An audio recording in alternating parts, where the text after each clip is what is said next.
So then as soon as my vision went dark, I was like, oh, they're cutting it. They're cutting me open. They're cutting my eye open. They're cutting the flap open. Hi everyone, I'm Keshi and welcome back to Keshi's Corner. Today we're going to be talking about LASIK. My experience with it, if I liked it, if I would recommend it, if there was any pain, anything I regretted. We'll go over everything today. So let's start with what LASIK is. In super simple terms, it's a surgery used to correct vision. So I used to wear glasses. My prescription was actually pretty high. I wore glasses since I was probably like 9 years old, like 8 or 9 years old, until I was 25. And then I got LASIK then. Why I waited until I was 25? They told me that your vision is the most stable between 25 and 40, so that's the best time to get it done. So I wanted to get it done earlier, but I wanted to wait until my prescription wasn't changing a lot. And actually when I got 25, the next time I did my eye exam, it was the first time that it hadn't had any change or had like very, very minimal change. So I was like, oh, I guess it's perfect timing for LASIK. And my mom actually offered to give this procedure to me as a gift, like to pay for half of it as my Christmas present. So that was super nice of my parents. So they paid for half of it. So I was like, yes, absolutely, I will get that done. But I was very, very scared and had a lot of apprehension about it too, because I'm super sensitive when it comes to my eyes. Like, I do not let anybody touch my eyes. I remember when I had to get contacts for the first time and the optometrist was trying to explain how to put contact lenses, and he was like, well, it's okay because for the first time, like, I'll put it in your eyes to show you. And I told him, like, I'm not gonna let you do that. Like, I want to let you do it, but my body is probably not gonna let you do it just based on experience I had before with just my eyes. I get so scared.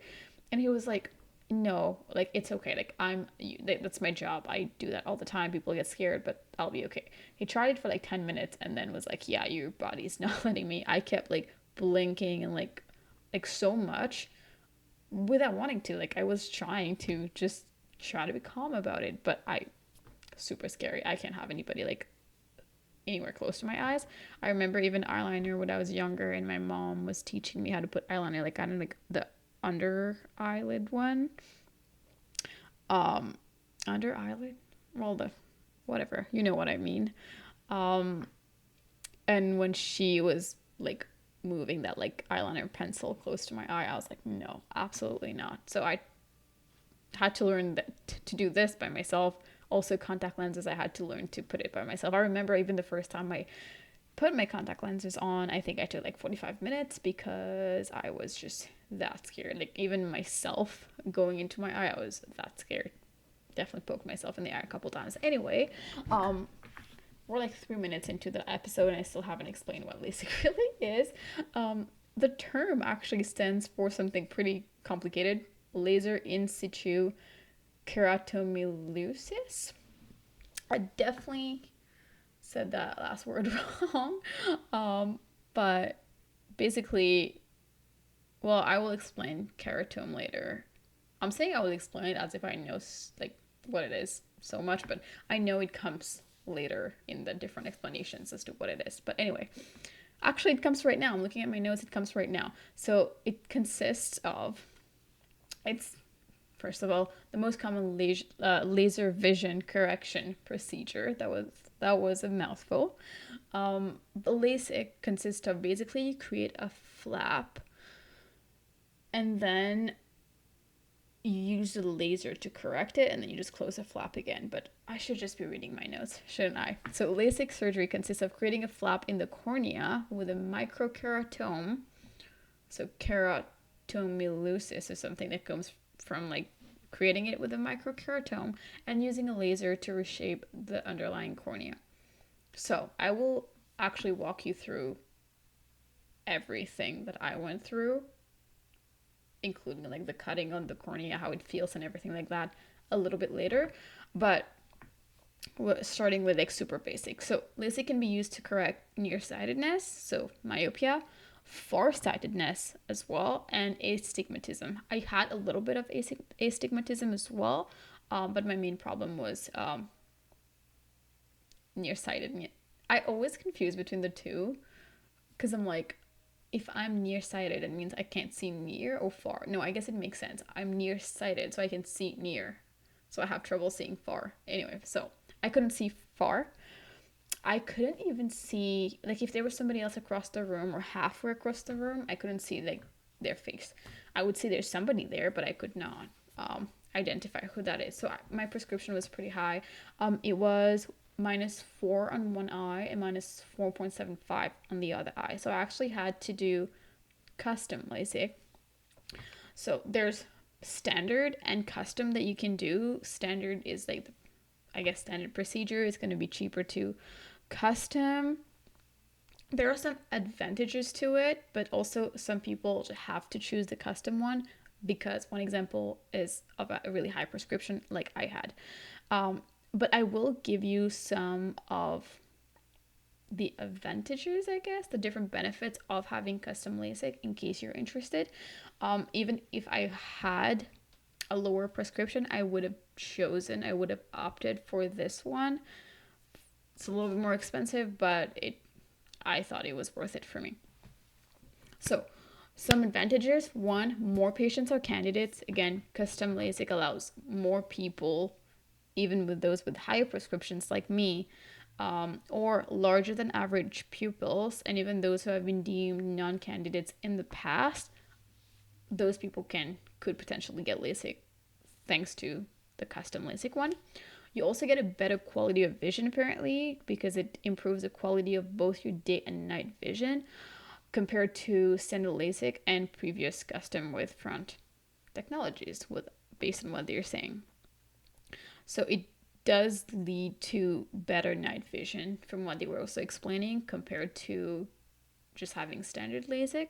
Also, the treatment zone is bigger, so then that also comes to at night, like that's when you notice it. So those who experience poor vision at night, there's a lot, I guess, a decrease in how would I say that? There's a decrease in the disturbances that they have and not how disturbed they are, that sounds so wrong. But any issues that they have with the night vision, that's decreased with having the custom one. So they see better at night. Could have said that. And then you do preserve more of the corneal tissue because 20 to 30% less of the corneal tissue is removed compared to standard LASIK. So then that adds to long-term health and safety of the eye as well. But again, it's more expensive. I wonder if I have the price that they gave me for each. I don't quite remember if I should have made this video a lot earlier, a lot closer to when I got this done. So I got this done in November. It's already January. I got it, yeah, so like it's been a while. So there are some little things that I don't remember, but I do remember the procedure like it was yesterday.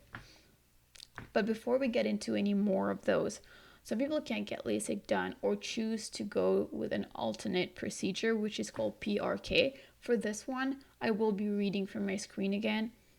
After that, while I'm actually explaining the things that I go through, then I will not be looking at my screen because I don't have any notes on that. I just remember. But in terms of kind of the technicalities and definitions and advantages and things like that, I had some notes.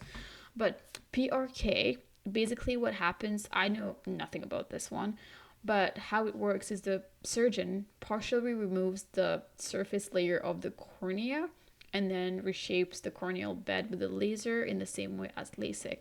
So some of the reasons that you might choose for PRK instead is that if your cornea is too thin, to safely allow for that flap to be created. So usually with LASIK, you would cut open a flap, but if your cornea is too thin for that, then you might go with the PRK, where the surface layer is just removed.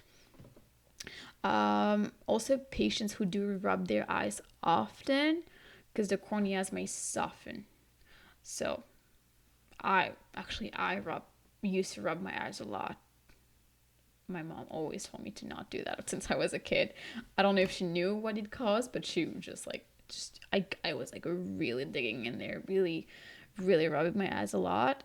Sometimes I still do it a little bit, but I really try not to because they said, like, especially after LASIK, don't do it because it's not like it was before. Like, again, we created that flap and everything, but I used to do it a lot, but I could still do LASIK. So I'm just putting that out there. I was able to do it, but maybe some people rub their eyes all the time and you have a softened cornea, maybe you are not able to do LASIK.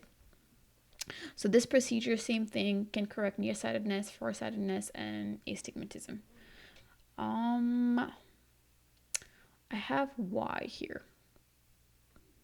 Oh, my why was, why did I choose to do LASIK? Okay, couple reasons. Like I said, I have been wanting to do it for a while now, and especially since I've been wearing glasses for most of my life, for as long as I can remember, really. And it was really bothering me for a bunch of different things, more so as time went on. So, a big thing, dependence on glasses. I didn't like to always have to wear them. Like right now, if I still, like sometimes I look back and I'm like, those glasses were pretty, I look pretty cute in that picture with those glasses. But I can wear fake glasses and just look cute wearing glasses. Like, it's fine. So I do miss them like a little bit of time, like very rarely, but sometimes I'm like, oh, that actually looked like a cute little nerd there that with those glasses, and that was pretty adorable. But I did not like having to depend on my glasses. Like I said, I couldn't see somebody from across the room, or sometimes halfway across the room. Like I had a lot of, like, I couldn't read anything that was not immediately in front of me. I had a lot of trouble. Like surviving was more difficult because I was so reliant on my glasses. So if they broke or anything like that, like I did not like that. Swimming was a big thing because I couldn't see anything. Like I don't like to wear glasses, not glasses, contacts when I'm swimming. I know some people do, but I don't know, like, you never put your face in the water. Like, I'm not sure. My mom used to wear contacts when she went to the pool, but she would never put her face under the water. So I don't know. But I would just go and not wear contacts or glasses. But then I wouldn't be able to see anything. The big clocks that are usually by the pools, I can't see that. Like, everything is blurry. I can't see anything. So I really did not like going swimming because of that, especially in the ocean, like back in Mauritius when we go to the beach and stuff. Like I have to leave my glasses because I also don't want to lose them. Like in a water park, in the sea, in the pool, like I don't want to lose them. So I can't be wearing my glasses. Also, it's gonna be water on them. Like anyway, all sorts of different things when I'm like swimming. Also for wearing a helmet, like I remember when I was learning to skate, to ice skate, and I was wearing my helmet and it would just squish my glasses and like actually hurt a little bit. But then also when it would squish, it would kind of like lift up the glasses a little so I couldn't see properly. But at the same time, I couldn't like not wear them. I could wear contacts in that case, but I had daily contacts and it gets expensive if I'm wearing it all the time like that. For like a very like regular activity, again, you could do it, but I will come to something else with contacts as to why I wasn't wearing them as often. Before that, for shooting and archery, again, it just made it a little bit more difficult. Could I do it still with glasses? Yes, absolutely. But it just made things a little bit more difficult. Or anything that needed goggles. Well, I guess the glasses were protection, so I did need goggles for a bunch of things. But anything like 3D things, I'd have to put it on my glasses. Again, I didn't wear contacts on a day-to-day like a lot of people do. And if you do and if you're comfortable with it, that's fine. But I also did not like contacts that much. I have started with monthly contacts that I was wearing. And then the next time, I think I went without them for a bit. And the next time I got contacts, I got daily ones. That's what my, again, is it optometrist? Optician? The eye person. That's what they recommended because my eyes were really dry and they were saying, I think your contacts are causing that. So it's better to just wear daily ones. Like, you know, from time to time, I was saying I don't wear them often. Sometimes I would open like a monthly one and then only use them a couple times in that month, so it wasn't worth the money. Daily ones, I still have plenty of the daily ones left. I should sell them for people who have this prescription. Can I do that? I don't know. I have plenty left. I haven't been using them that much, but I have had some difficulty with them, which is why but they were making my eyes dry.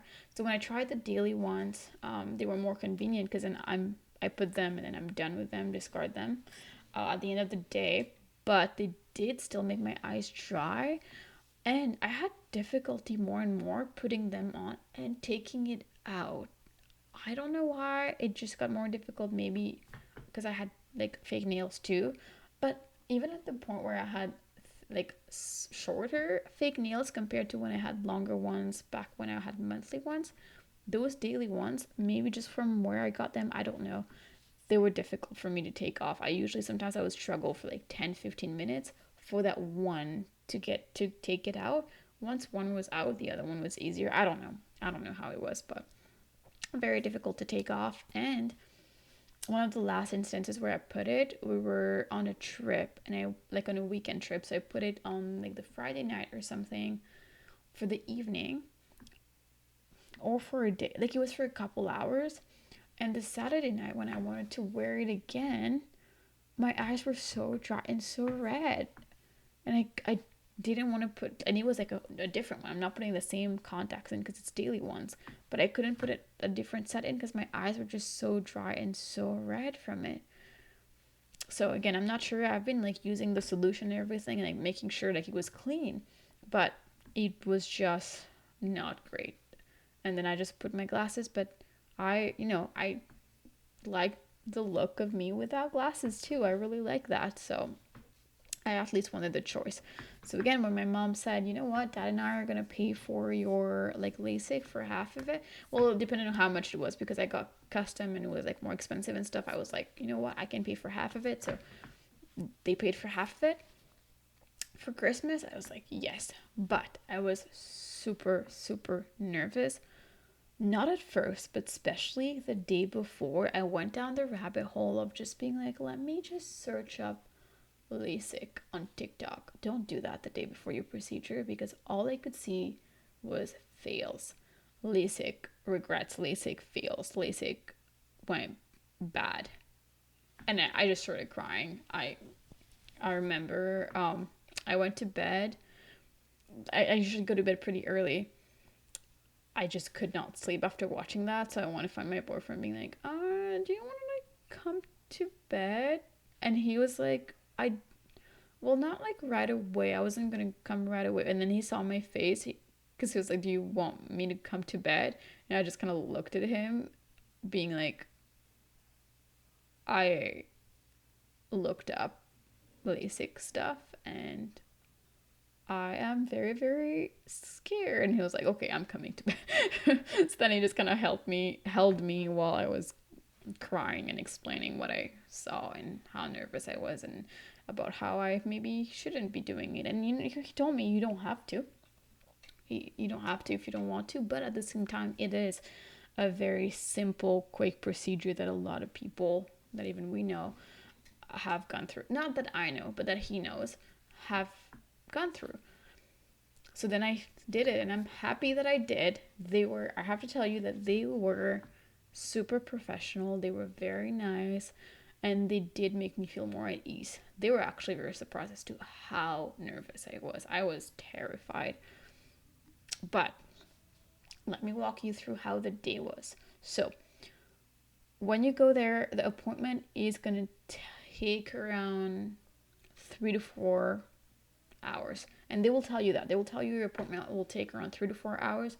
And that expect to be there for that time. I thought, oh, well, since the procedure itself only lasts like 5 minutes, maybe I won't be there for 3 to 4 hours. But no, you are. So what takes the bulk of that time? You fill out a bunch of forms at first. Then you have eye exams. So you go into a room, you have eye exams with a bunch of machines. So it's like a room with like 8 different machines or something, and you go through different things. So one you look at like a light, the other one you look at like a different light, I don't know, like a different something, a shape, a little house. I think that was also in that room. But anyway, you go through, you sit down at one, they take whatever they need to take, you sit down at another one.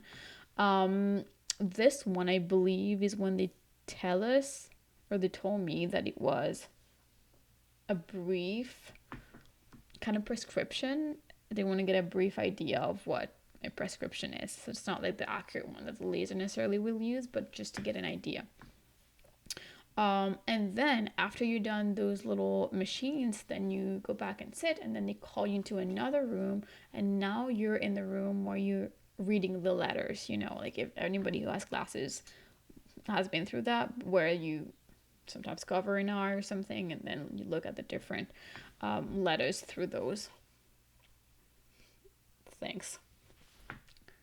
You actually, if you're listening to me instead of just talking, you have no idea what I just like tried to do with my hands, but it's just those kind of like binoculars little things that you're like covering one eye and with the other looking at the different letters and reading the last line or the last row or the second to last row. I'm going way too much about this. You already know what I'm talking about, but anyway, I actually had 2 of those because I did it.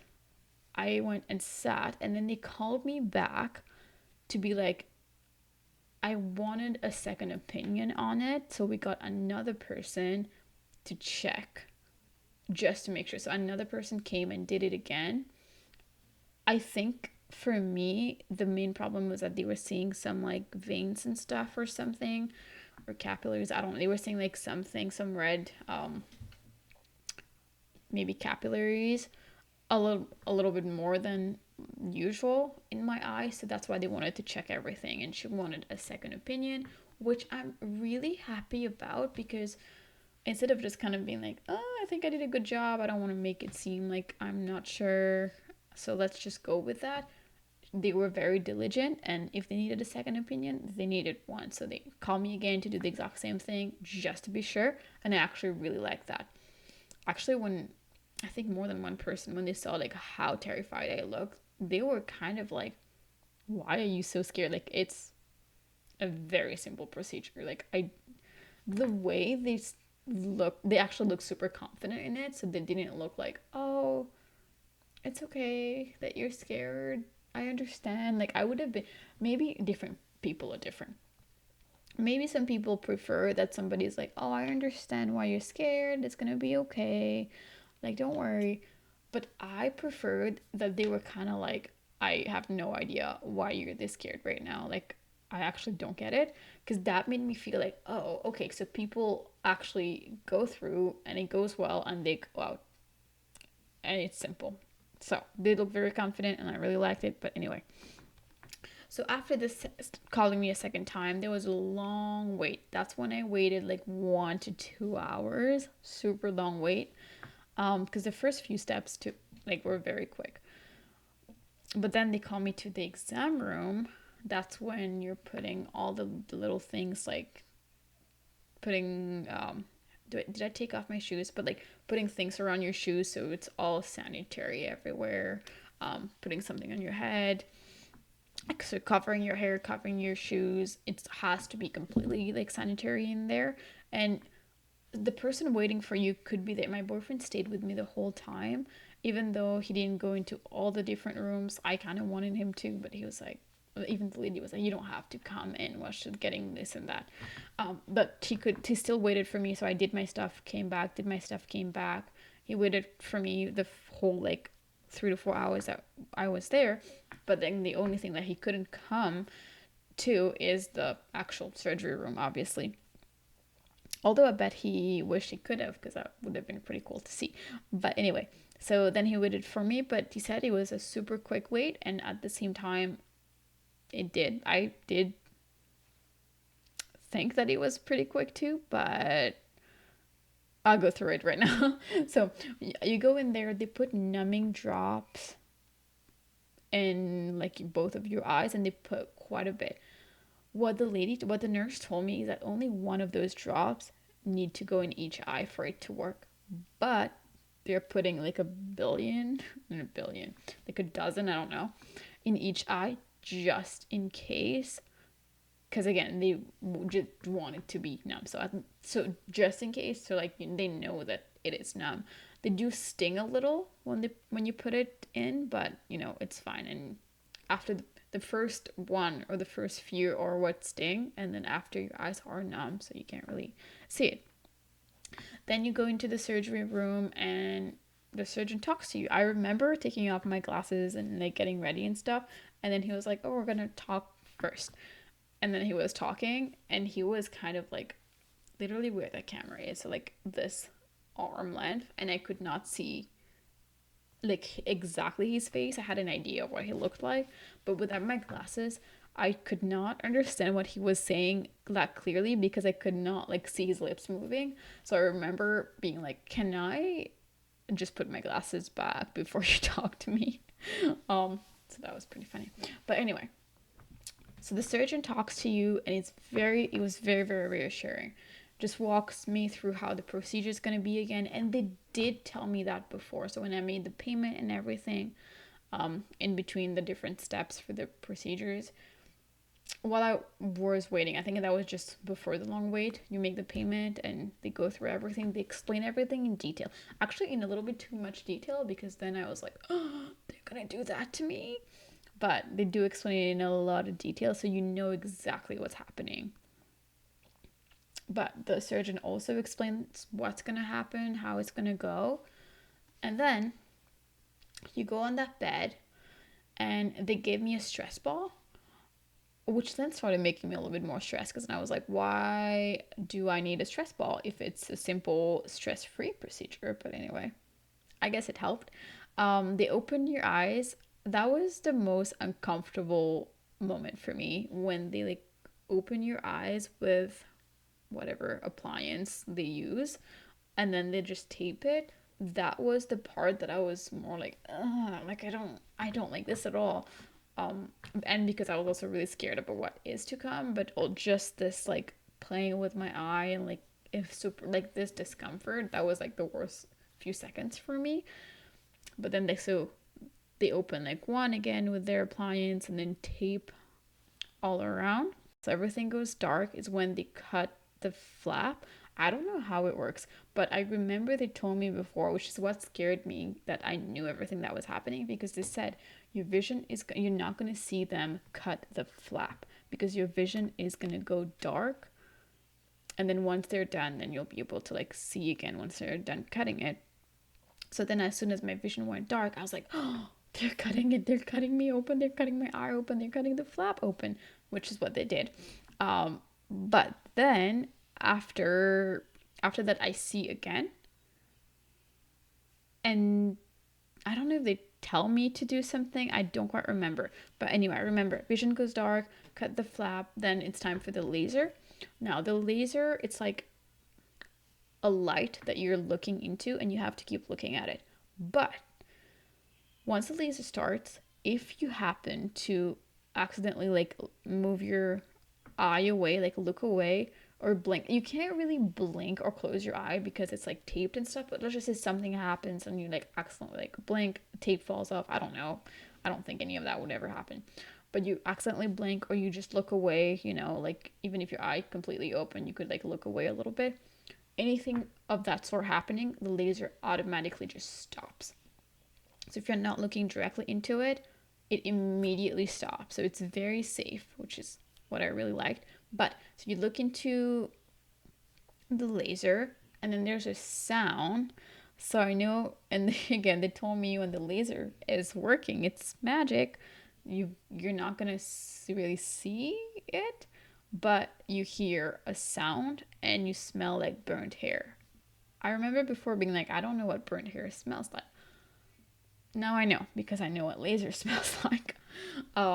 Just before that, like, so they cut the flap and then because like they put it back, I guess you see, and then just before the laser when they open it, then your vision goes blurry. But again, you're looking at that light, it's fine. You're really only the laser's only working for like maybe 10-15 seconds if even that. I feel like it felt like it was just like 5 to 10 seconds of the laser working per eye, and then this eye is done. So the whole procedure here was like 2 minutes. Then they like shut this eye, tape it closed, move on to the next one and do the same thing. So open it with a clamp, whatever it is, tape it, vision goes dark, cut cornea, flap, You see again, then they open the flap, vision goes blurry. Laser comes in, again, you're looking at the light, you hear the buzzing, you smell like burnt air for like seconds, and then you're done. Close, remove the tape, remove the whatever, you immediately see. But when you right after, and probably again because of the surgery, so like the cutting and things like that, there's swelling. So at first it looks like you're underwater. That's what they described it as, and that's what it looks like you're seeing like you're underwater. But I will say that that vision, like I was underwater, was still better than my vision before the surgery with that glasses. So even if it looked blurry like I was underwater, I could still see better because I remember thinking I can see this surgeon's face right now where I couldn't before. So that was good. That was all nice. Now the recovery. They gave you those like really, I guess, pretty ugly, even basic, like ugly black, very, very black sunglasses to put after. And I would say that this 24 hours after was the most boring 24 hours of my life because you can't do anything. You actually are supposed to just sleep most of that time, but I didn't want to sleep.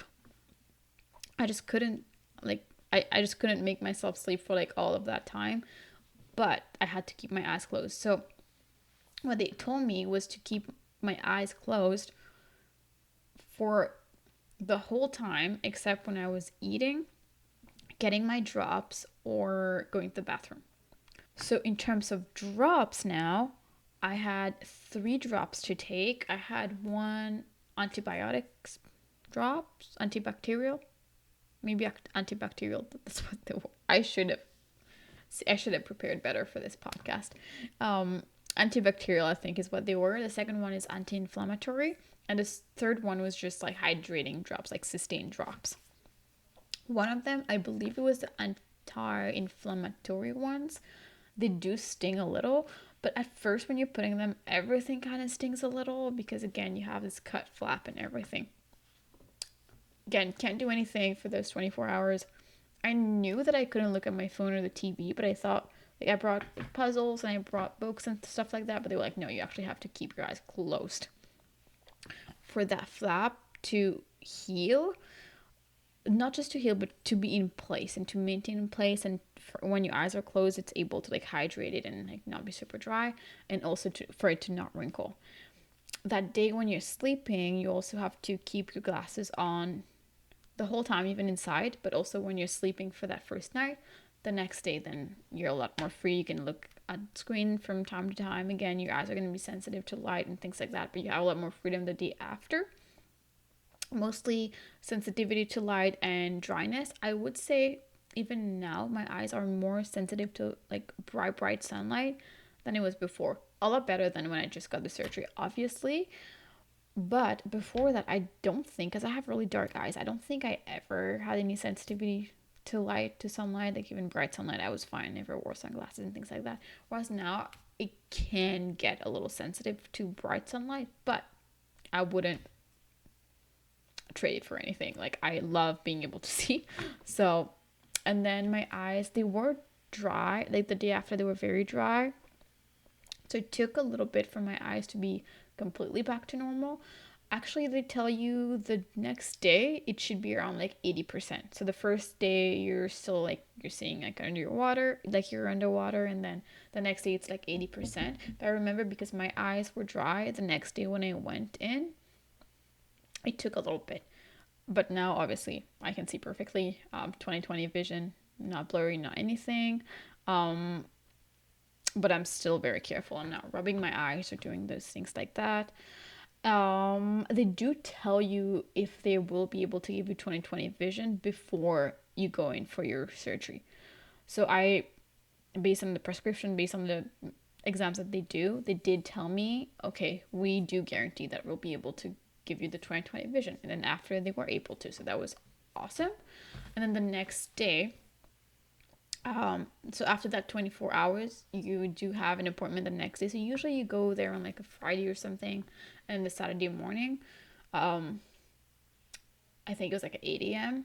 So I went in Friday morning, but by the time I did my surgery, it was probably around like noon, 1 on Saturday morning. So less than 24 hours, I would say, actually. You go in for your, like, I guess, like, checkup or something like that. But that's when they check that everything is normal, that your flap has taken its place and it's been healing nice. If there's like wrinkles and stuff in that flap, then they'll have to readjust it and you'll have to go over that recovery process again, probably that 1 day of not touching your eyes, not doing anything.